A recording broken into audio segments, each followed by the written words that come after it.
అందరికీ నమస్కారం. Jamie Prem's YouTube ఛానల్కి స్వాగతం. అలనాటి ఆణిముత్యాల కార్యక్రమం చాలా కాలంగా నిర్వహిస్తున్నాను. ముఖ్యంగా నేను చిత్ర పరిశ్రమ నుంచి వచ్చినవాడిని కావడంతో సినిమా కంటెంట్ను ఎన్నుకున్నాను.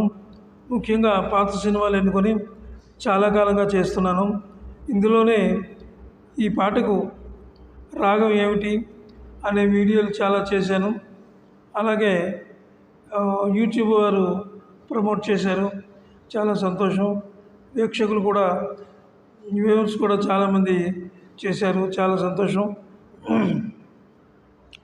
అందరికీ కూడా నా యొక్క కృతజ్ఞతలు. అయితే ఈ వీడియో పూర్తిగా చూడండి, చూసి మీకు నచ్చితే సబ్స్క్రైబ్ చేయండి. అదేవిధంగా మాకు సపోర్ట్ ఇవ్వండి. ఈ వీడియోలు నేను చేస్తున్నాను కానీ చాలామంది చూస్తున్నారు, సబ్స్క్రైబ్ చేయకుండా వెళ్ళిపోతున్నారు. అందువల్ల కొంచెం ఎందుకు అలా జరుగుతుందో నాకు తెలియటం లేదు. కొంచెం సబ్స్క్రైబ్ చేయండి. 1900 అంటే ఈరోజు సినిమా గురించి మనం మాట్లాడుకుందాం. 1970లో విడుదలైన ఇద్దరు అమ్మాయిలు అంటే వాణిశ్రీ ద్విపాత్రాభినయం చేసినటువంటి చిత్రం ఇది. ఈ చిత్రం ఆంధ్రప్రదేశ్ అంతటా అఖండమైనటువంటి విజయం సాధించింది. ఎన్నో చోట్ల శతదినోత్సవాలు కూడా చేసుకుంది.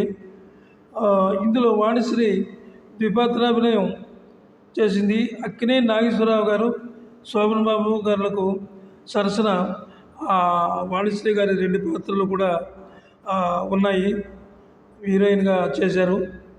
అలాగే ఈ పాత్ర గురించి వాణిశ్రీ గారి గురించి చెప్పాలంటే చాలా డిఫరెంట్ షేడ్స్ ఉన్న పాత్రలు రెండును, చాలా వేరియేషన్ ఉన్నాయి వాటికి. ఆ పాత్రల్ని చాలా అద్భుతంగా నటించి పాత్రలకు వాణిశ్రీ గారు నిండుదనం చేకూర్చారు. ఆనాడు ఆమె అంటే పరిశ్రమలోనూ ఆమెను అందరూ ప్రశంసించారు, ప్రేక్షకులు కూడా ప్రశంసించారు అన్నమాట. అంత అద్భుతంగా ఆమె చేసింది. ఇందులో అంటే ఒక పాట ఉంది. ఒక కన్నడ సినిమా ఆధారంగా ఈ సినిమా తీశారనుకోండి, ఆ కన్నడ సినిమా ఆధారంగా తీశారు. ఇందులో కేవి మహాదేవన్ గారి సంగీతం. ఈ సంగీతంలో ఒక అద్భుతమైనటువంటి పాట ఆయన కంపోజ్ చేశారు. చక్కటి బాణీలు, మంచి రాగంలో కంపోజ్ చేశారు. అది ఈ చల్లని లోగిలిలో అనే పాట. ఆ పాట చాలా అంటే అసలు దాదాపు సినిమాకే ఆ పాట చాలా హిట్, అంటే సూపర్ హిట్ సినిమా. అది సూపర్ హిట్ సాంగ్ కూడా సూపర్ హిట్గానే ఉంది. ఈ సాంగ్ వల్లే సినిమా కొంతవరకు 100 రోజులు ఆడిందని చెప్పి ఆ రోజుల్లో చెప్పుకునేవారు. చిత్ర విజయానికి ఆ పాట చాలా తోడ్పడింది. సంగీత దర్శకులు ఈ చిత్రానికి మంచి సంగీతం అందించారు. ఈ పాటకు అద్భుతమైనటువంటి బాణీలు కట్టారు ఆయన ఇందులో తీసుకున్నటువంటి రాగం చాలా అద్భుతమైన రాగం ఈ పాటకి. నట సామ్రాట్ అక్కినేని, సోగ్గాడు, శోభన్ బాబు వారిద్దరి నటుల గురించి మనం చెప్పేది ఏమీ లేదు. ఆయన అంటే వారి గురించి చెప్పాలంటే పేజీలు సరిపోదు. అద్భుతమైనటువంటి నటులు. ఈ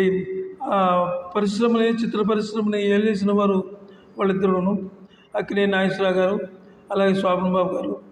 తర్వాత కథలో అనేకమైనటువంటి మలుపుల తర్వాత ఇది చాలా ఉత్కంఠగా నడిచింది. ఇది కెమెరా విన్యాసాలు, దర్శకత్వం అన్నీ కూడా కలిపి ఈ చిత్ర విజయానికి తోడ్పడ్డాయి.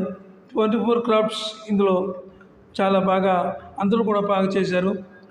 ఈ వీడియో మళ్ళీ నా రిక్వెస్ట్, ఈ వీడియో మీకు నచ్చినట్లయితే సబ్స్క్రైబ్ చేయండి, ఒక సపోర్ట్ ఇవ్వండి. నమస్తే, అందరికీ కూడా సెలవు.